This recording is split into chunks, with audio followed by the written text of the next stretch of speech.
na. Ti sabali pa nga damag. Apo ni Mayor Jomel Sagid Gossi, got-gotigoten na dagiti kakailyan nga agserbi. Ditali ka dito manipod kini Idol Lawrence. IFM News. IFM News. IFM News. Lokal.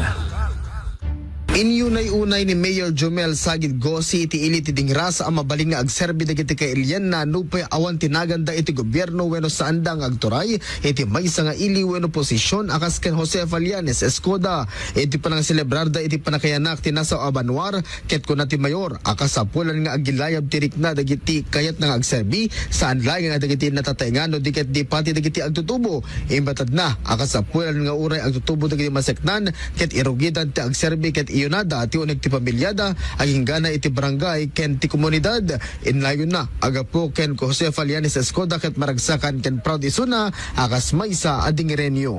Let's honor Jose Fallanes Escoda by serving in her own way. Uray one time ti posisyon datayo ket no da pusong iti pa nagserbi ng saka nga lugar. So let's carry her torch with us, pride and courage. So once again, I'm proud to be Ading Renya because of Jose Fallanes Escoda.